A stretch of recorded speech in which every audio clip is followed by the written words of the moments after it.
I pulled into the gravel driveway of our family cabin 2 days before anyone expected me. It was July 2nd, and I'd told everyone I'd arrive on the 4th for our annual Independence Day gathering. But something had been nagging at me for weeks, small things, odd phone calls, my wife Sarah's nervous energy whenever I mentioned the cabin.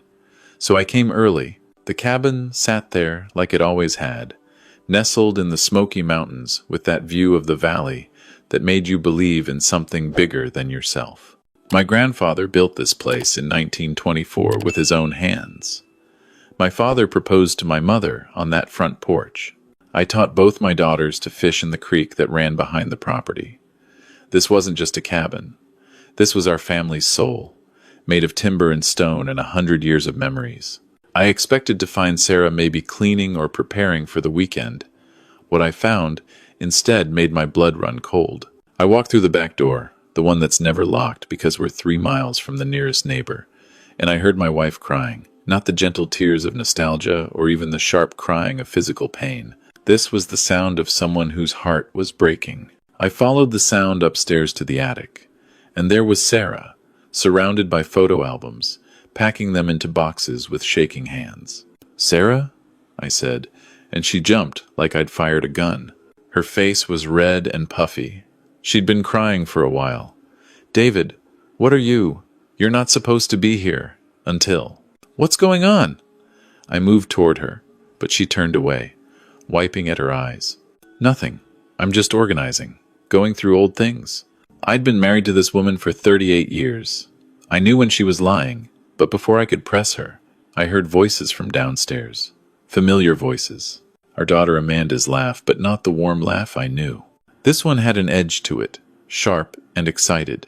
And a man's voice, Brandon, her husband of 3 years. And a third voice I didn't recognize. I put my finger to my lips, and Sarah's eyes went wide. I moved quietly to the attic stairs and listened. "So, the property appraisal came in at $650,000, the stranger's voice said. "Professional, smooth. Given the location and the land acreage, that's actually conservative.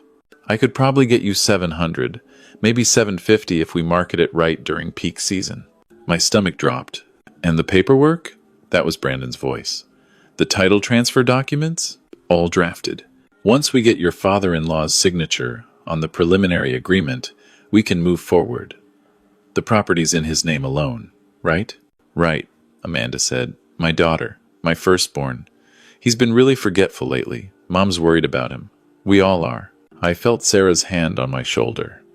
She was standing behind me now, and when I looked back at her, I saw that her tears had stopped. In their place was something that looked like relief, and maybe a little bit of hope. "He's 62, Amanda continued. "He's having trouble keeping track of things.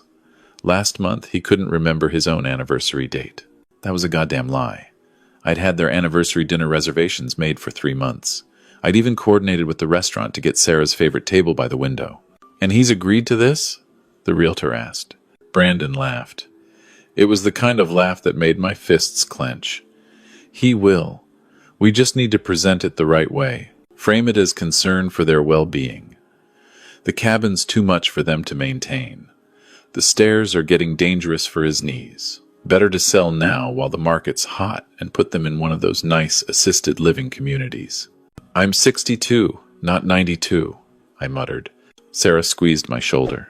"I know," she whispered. "Besides," Brandon continued, "once we sell, we can finally move forward with the development project I told you about. I've got investors lined up. With the profits from this sale as our stake money, we're looking at turning a 7-figure deal inside 2 years." My jaw clenched so hard I thought my teeth might crack. This wasn't about concern for our well-being. This was about Brandon's real estate schemes. He'd been a developer for 5 years, always chasing the next big deal, always one project away from making it big. And now he wanted to use my family's legacy as his seed money. "David," Sarah whispered, pulling at my arm. "We need to." But I held up my hand, because I heard footsteps on the stairs. Multiple sets. I pulled Sarah back into the shadows of the attic as the footsteps passed by our floor and continued up to where we were hiding. We'd been caught. No, The footsteps stopped one floor below. A door opened and closed. They were going into the master bedroom. I waited 30 seconds, then moved to the attic stairs and descended as quietly as a man my size could manage. I'm 6'2" and still in decent shape. I spent 35 years as an architect, and I learned early that you can't earn respect on a construction site if you can't keep up with your own crews. I stay active. I run 3 miles every morning. My knees work just fine. Thank you very much. I made it down to the main floor and moved toward the front window. Through the curtains, I could see a white Lexus in the driveway. Dealer plates, the realtor's car.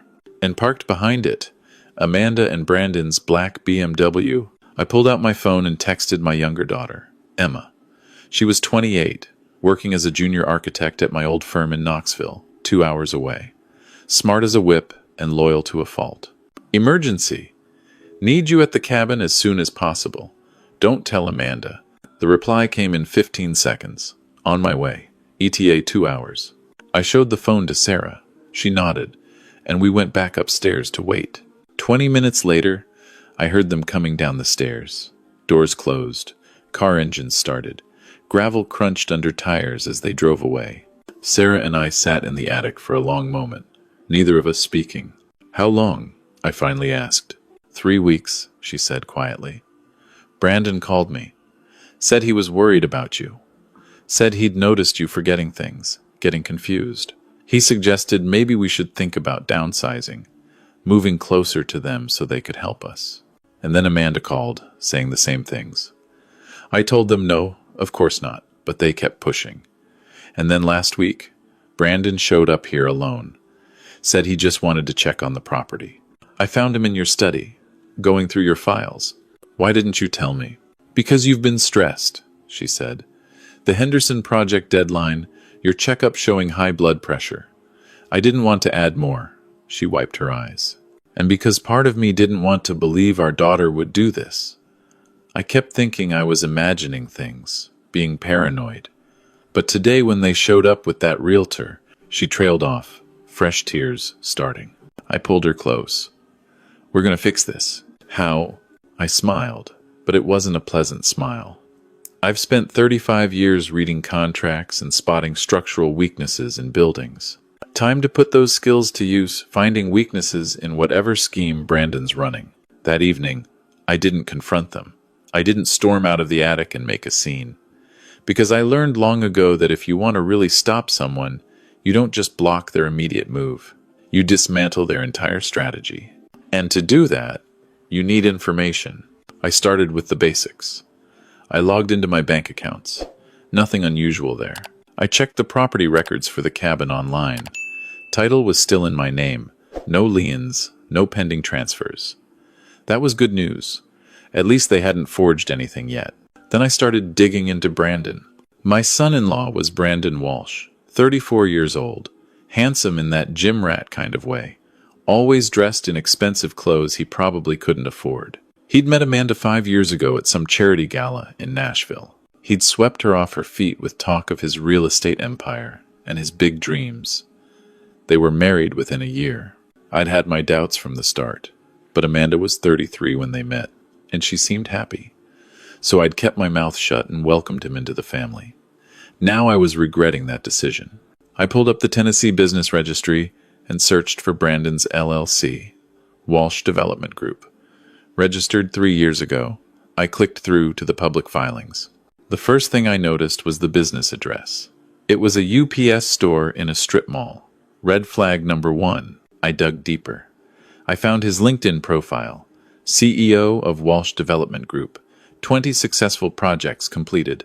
Expert in luxury property development and renovation. 20 successful projects. Really?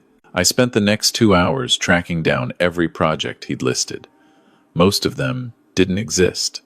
The few that did were minor rehabs, flipping houses in middle-class neighborhoods. Nothing wrong with that, except he was claiming to be a luxury developer closing 7-figure deals. Then I found something interesting.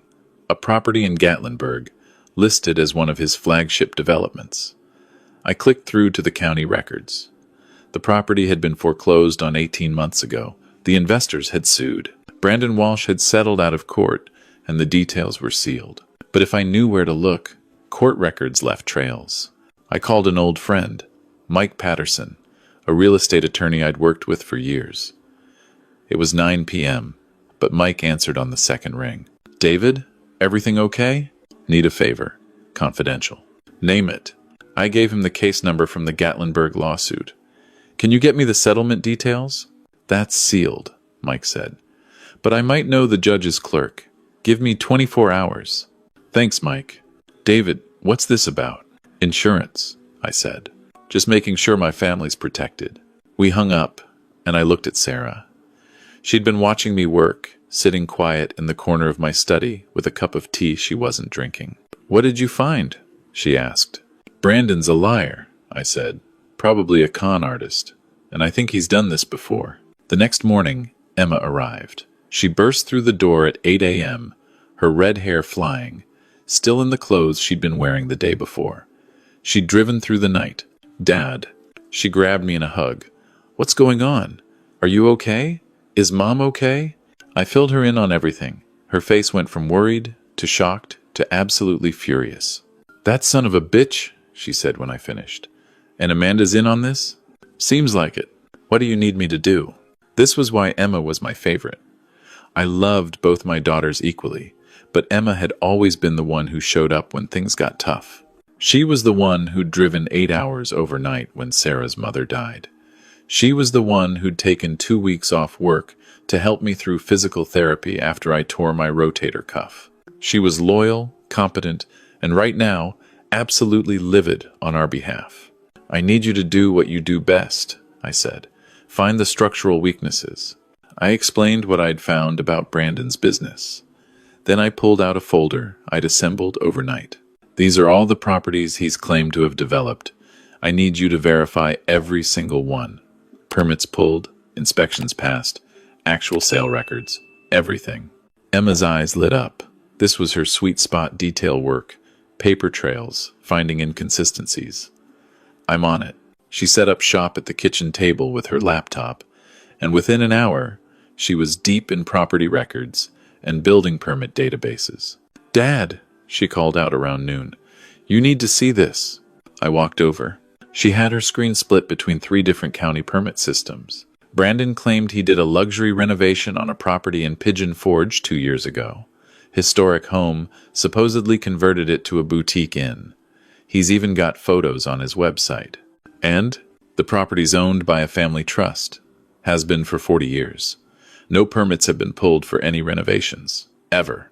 Not even a bathroom remodel. She clicked to another screen.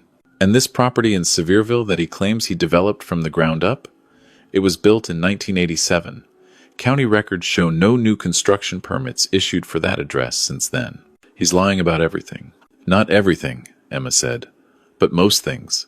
Dad, I think I know what he's doing. He finds properties, does minimal cosmetic work, maybe new paint and landscaping, then takes photos and claims he did major development. He uses those fake projects to attract investors. Then he probably uses the investment money for personal expenses until the deals fall apart. And he's gotten away with it? From what I'm seeing, he's done it at least 3 times. Small investors, people who can't afford big lawyers. He settles quietly and moves on to the next scheme. She looked up at me. Dad, our cabin isn't about housing you and Mom in assisted living. It's about the land. $650,000. That's enough to fund his next scam for a couple of years. My phone buzzed. Mike, my attorney friend. David, I got those records. You sitting down? Yeah. Brandon Walsh settled that Gatlinburg lawsuit for $230,000. The investors claimed he misrepresented his experience, used their money for personal expenses, and never completed the project. They had him dead to rights on fraud charges, but he settled to avoid criminal prosecution. I felt my hands shake, not from fear, from rage. There's more, Mike said. I made some calls. Brandon Walsh has been investigated by the Tennessee Real Estate Commission twice. Both times, the cases were dropped because witnesses stopped cooperating. And David, one of those cases, involved an elderly couple in Knoxville. They claimed he convinced them to take out a reverse mortgage on their house to invest in his project. They lost everything. I was 62 years old. I'd built a successful career, raised 2 daughters, kept my marriage strong for nearly 4 decades. I'd always prided myself on being a good judge of character, and I'd let this predator marry my daughter and sit at my dinner table for 3 years. Mike, I need your help, not as a friend, as my attorney. Whatever you need, I need you to prepare a property trust document, irrevocable. The cabin goes into the trust, managed by myself and Sarah with Emma as backup trustee. Nobody can sell it without unanimous consent from all 3 of us. I can have that ready by tomorrow. And Mike, I need you to research elder financial abuse laws in Tennessee. I want to know every statute, every protection, every penalty. There was a pause. David, are you telling me you want to press charges? I'm telling you I want to be prepared for all options. I'll send you everything by tonight. We hung up, and I looked at Emma. How would you like to be a trustee? She grinned. I'd be honored.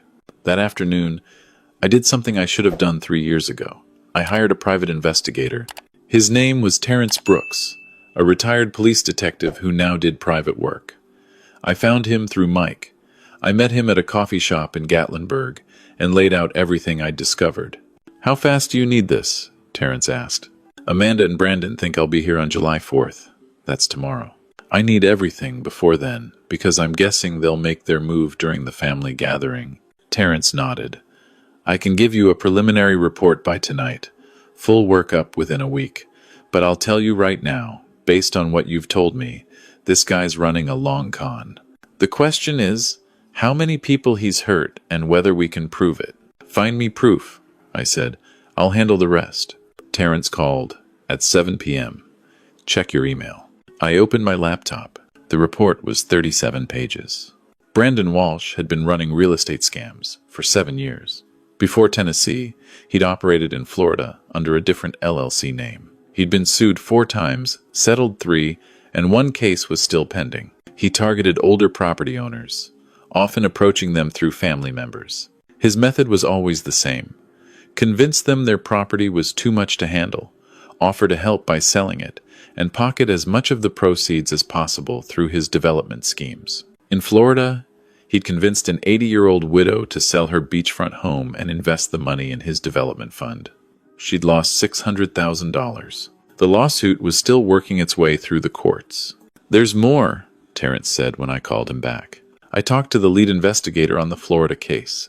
He said Brandon Walsh married into another family right before he left Florida. That marriage ended in a quiet divorce 6 months later, right after he'd gotten access to the family's investment portfolio. They lost $150,000 before they figured out what he was doing. He's done this before, I said slowly. He married someone to get access to their family's money. Looks like it. David, your daughter might not even know. These guys are good at manipulation. He probably sold her some story about how he's just trying to help, how your generation doesn't understand modern finance, how assisted living would be better for you.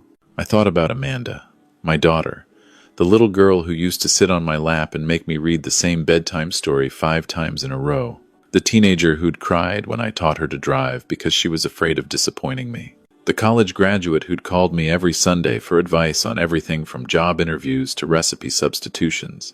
When had she stopped calling? I pulled up my phone's call log. The last time Amanda had called me was 6 weeks ago. Before that, 3 weeks. And before that, almost a month. We used to talk twice a week, but in the last 6 months, as Brandon's interest in the cabin had apparently intensified, my daughter had slowly disappeared from my life. Terrence, I said, I need you to find out if Brandon has any history of domestic manipulation, isolation tactics, financial control, anything that might explain why my daughter would go along with this. I'll look into it. I hung up and sat in the study for a long time, staring at that report. My wife found me there an hour later. David, you coming to bed? Sarah, I need to ask you something. When's the last time Amanda came to visit without Brandon? She thought about it. I don't know. It's been a while. When's the last time she called you to just talk? Sarah's face fell. Oh my God, he's been isolating her, I said. Slowly, carefully, making us the enemy, making himself her only real source of support and guidance. So what do we do? I looked up at my wife of 38 years. We save our daughter, and we make sure Brandon Walsh never does this to anyone else. July 4th dawned clear and beautiful. The mountains were shrouded in that soft morning haze that makes everything look like a painting. It should have been perfect. Amanda and Brandon arrived at 10 a.m., all smiles and hugs. Amanda brought homemade potato salad. Brandon carried a case of expensive beer. They acted like nothing was wrong, like they hadn't been planning to steal my house out from under me. "Dad!" Amanda hugged me tight. "You look great. How are you feeling?" "Never better," I said, and I meant it. Knees are working fine. Memory's sharp. Blood pressure's good. Doctor gave me a clean bill of health last week. I saw Brandon's jaw tighten just a fraction. "Good. That's wonderful," Amanda said, but her smile faltered. "We were worried, you know. You seemed confused on the phone last month." "Confused? About what?" "You couldn't remember what day it was." "Amanda, I was in a meeting. I was distracted, not confused." "Big difference." She glanced at Brandon. He put his hand on her shoulder, and I saw her relax into his touch. The gesture looked protective, but I knew better now. It was possessive. "Well, we're just glad you're okay," Brandon said smoothly. "Sarah, that spread looks amazing. You need help with anything?" We settled into what should have been a normal holiday gathering. Sarah had made her famous barbecue ribs. I grilled corn on the cob. Emma showed up around noon, and Amanda's face lit up when she saw her sister. I didn't know you were coming." "Wouldn't miss it," Emma said, hugging Amanda. Then she looked at Brandon. Brandon, just his name, nothing else. But her tone said everything. He noticed. "Emma, good to see you." We ate. We talked. Brandon kept steering the conversation toward retirement communities, about how nice it would be for Sarah and me to have less responsibility and more time to relax. Amanda chimed in with stories about her friends' parents who'd moved to these wonderful places, with activities and healthcare right on site. I let them talk. I nodded. I smiled. And I waited. At 3 p.m., Brandon made his move. "David, I was hoping we could talk, man to man. I've got something I want to run by you." "Sure," I said. "Let's go out on the porch." He thought he was in control. He thought he was about to convince me to sign over my property. What he didn't know was that Emma had set up her laptop on the porch earlier, angled so its camera had a perfect view of where we'd be sitting. What he also didn't know was that Mike Patterson, my attorney, was parked a quarter-mile down the road, waiting for my text. We sat down. Brandon pulled out a folder. "I've been thinking a lot about you and Sarah," he began. "You've worked hard your whole life. You deserve to enjoy your retirement without the burden of maintaining this place." "Burden?" I said mildly. "Come on, David. Be realistic. You're what, 62? The stairs here are steep. Winter maintenance is expensive. What happens if one of you falls and gets hurt, and you're 3 miles from help? We have cell phones." He smiled like I'd made a cute joke. "I've found this great assisted living community in Knoxville, near Amanda and me. You'd have access to health care, activities, and Sarah wouldn't have to cook or clean. Everything taken care of." "And the cabin?" "Well, that's the thing. The market's hot right now for mountain properties. I could handle the sale for you. I've got contacts. I know how to get top dollar. We could probably clear 700,000, maybe more." "That's generous of you." "Family takes care of family," Brandon said. He slid the folder across to me. I took the liberty of having some preliminary paperwork drawn up. Nothing set in stone, but if you could just look it over. I opened the folder. At the top was a document titled Property Sale Preliminary Agreement. Below that, a power of attorney form giving Brandon Walsh authority to handle my financial affairs. And below that, information about Cedar Heights Senior Living starting at $8,000 per month. I looked up at Brandon. "When did you become a licensed realtor?" He blinked. "What? You said you could handle the sale. Real estate sales require a license in Tennessee. Do you have one?" "Well, no, but I work with realtors all the time. I'd bring in a professional to handle the actual transaction." "Like the one you brought here 3 days ago when you thought I wasn't here?" The color drained from his face. "See, Brandon, funny thing happened. I came up early. Wanted to surprise Sarah. Instead, I heard you measuring rooms with a realtor, talking about property appraisals and title transfers. You know what I didn't hear? Any mention of assisted living or helping me and Sarah. What I heard was you planning to sell my property to fund your next development scheme. He recovered quickly. I'll give him credit for that. David, I think you misunderstood. I understand perfectly. I also understand that you've been sued 4 times for real estate fraud, that you're currently being sued by an elderly woman in Florida who lost her life savings investing in your fake development projects, that you've been investigated twice by the Tennessee Real Estate Commission, and that your real name is Brian Walsh, though you go by Brandon now because Brian burned too many bridges in Florida. His face had gone from pale to red. You've been investigating me? I'm an architect, Brandon, or Brian. Whatever you're calling yourself these days, investigation is part of my job. Verify everything, trust nothing. Always check the foundation before you build on it. Good advice for buildings. Even better advice for family relationships. He stood up. You're out of your mind. Amanda said you were getting paranoid, but this is... Sit down. Something in my voice made him stop. I wasn't yelling. I wasn't even raising my voice. But I'd spent 35 years commanding construction crews and client meetings. I knew how to project authority. He sat. Here's what's going to happen, I said. You're going to go inside and tell my daughter the truth. All of it. Every lie you've told her, every scheme you've run, every reason you married into this family. And then you're going to leave. Or what? Or I call the police. See, I've spent the last 2 days documenting everything. Every fraudulent claim on your website, every forged business credential, every project that doesn't exist. But more importantly, I've got evidence of elder financial abuse. You tried to manipulate me into signing over my property by claiming I was mentally incompetent. That's a Class D felony in Tennessee, 5 years in prison. You can't prove.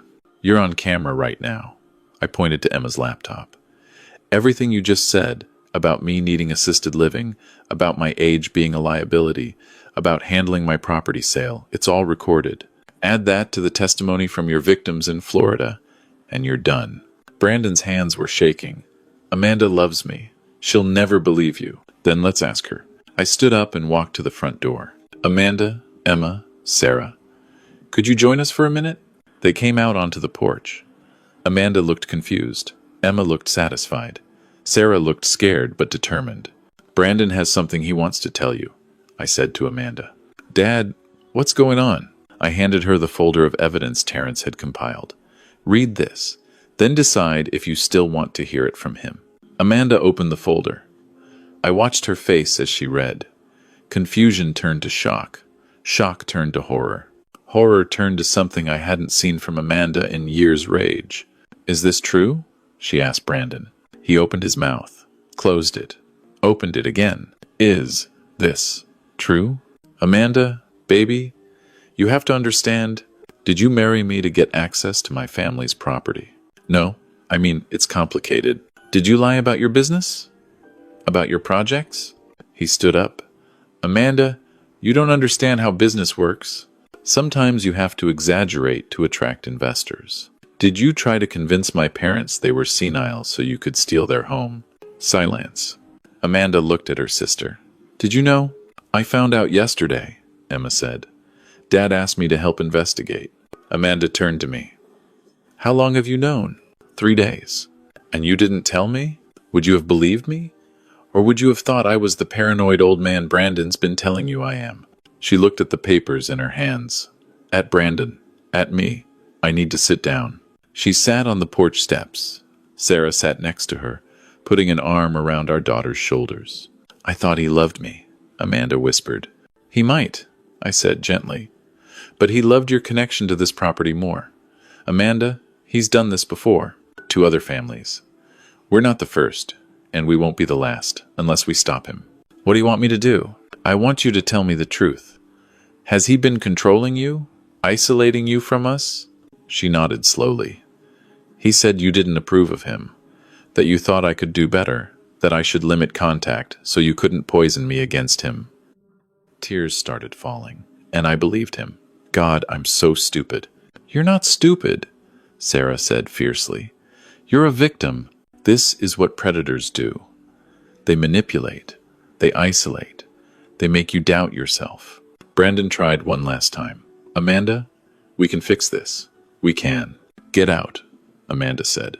Baby, get out of my family's home. He looked at me. I pulled out my phone. Your choice. Leave now, or I call the police and you leave in handcuffs. He left. We watched his BMW disappear down the mountain road. Then Amanda completely broke down, and we all held her while she cried. The next week was chaos. Amanda filed for divorce. Mike Patterson helped her navigate the separation of assets. Turned out Brandon had run up $30,000 in credit card debt in her name. We got that discharged as fraud. Then Mike helped me file a formal complaint with the Tennessee Real Estate Commission and the district attorney's office. With Terrence as evidence, the testimony from Brandon's Florida victims, and the recording of his attempted coercion on the porch, the DA had enough to press charges. Brandon Walsh, or Brian Walsh, was arrested at his apartment in Nashville on July 12th. The charges included elder financial abuse, attempted fraud, and operating a real estate business without a license. Combined with his outstanding warrant in Florida for the pending lawsuit there, he was looking at serious prison time. The trial was 8 months later. Amanda testified. So did the elderly woman from Florida. So did 2 other victims Terrence had found. And I testified about what Brandon had tried to do to my family. The jury deliberated for 3 hours. Brandon Walsh was convicted on all charges. The judge gave him 7 years in prison and ordered him to pay restitution to all his victims. When it was over, when the bailiff led Brandon out of the courtroom, he looked at me one last time. He didn't look angry. He looked empty, like he'd never actually believed there would be consequences. But there are always consequences. It just takes someone willing to stand up and fight. Amanda moved back to Knoxville, into an apartment near Emma. The divorce was finalized in March. She started therapy to work through the manipulation and emotional abuse she'd endured. It was slow, painful work, but she was making progress. The cabin went into an irrevocable family trust, just like Mike had prepared. Sarah and I are the primary trustees, with Emma as backup. The document specifies that the property can only be sold with unanimous consent from all 3 of us. No exceptions. No loopholes. We still spend the 4th of July there every year. This past summer was the first time Amanda had been back since that awful day 2 years ago. She was nervous about it, but Emma drove up with her, and they walked the property together, remembering better times. That evening, we all sat on the porch, me, Sarah, Emma, and Amanda, and watched the sunset over the valley. The same sunset my grandfather had watched when he built this place. The same sunset my father had shown my mother when he proposed. The same sunset I'd shared with my daughters when they were little and the world was simple. Dad, Amanda said quietly. Yeah? I'm sorry. For not listening. For letting him... Stop, I said. You have nothing to apologize for. He was a professional. He knew exactly what buttons to push. But I should have known. Amanda. I waited until she looked at me. You were in love. You wanted to believe the best in someone. That's not a character flaw. That's called being human. She nodded, wiping her eyes. And for what it's worth, I continued, I'm 64 now. My knees work fine. My memory's better than ever. And I'll be damned if I'm going to let anyone tell me I'm too old to take care of what's mine. I looked at all 3 of them, my wife, my daughters. This place is ours, all of ours, and no one's taking it from us. Not now, not ever. Emma raised her beer. To the cabin, and to Dad, who's still sharp as hell and scary when he needs to be. We all raised our drinks. As the sun dipped below the mountains, turning the sky those impossible shades of orange and pink that only happen up here, I thought about what I'd learned in the past 2 years. I'd learned that at 64, I'm not old. I'm experienced. There's a difference. Old means declining, fading, losing your edge. Experienced means you've fought battles, survived challenges, learned lessons the hard way. You don't mess with experienced. Experienced knows how to fight back. I'd learned that family is complicated. Sometimes the people you love most can hurt you deepest, but sometimes, if you're lucky, they can also find their way back. Most importantly, I'd learned that protecting what's yours isn't about age. It's about will. It's about refusing to be a victim. It's about standing up and saying, no, not me, not my family, not today. The cabin is still ours. My family is healing, and Brandon Walsh is sitting in a prison cell, hopefully thinking about the consequences of underestimating a 64-year-old architect with a sharp mind and access to property records. Sometimes justice takes time. Sometimes it takes effort. But if you're willing to fight for it, it's always worth it. The sun finished setting, and we headed inside. Tomorrow, we'd fish in the creek. We'd grill dinner. We'd laugh and tell stories and remember that this place, these people, these moments, they're what matter. Not money, not property values, not investment schemes. Just family, just home, just us. And that's worth protecting, no matter how old you are.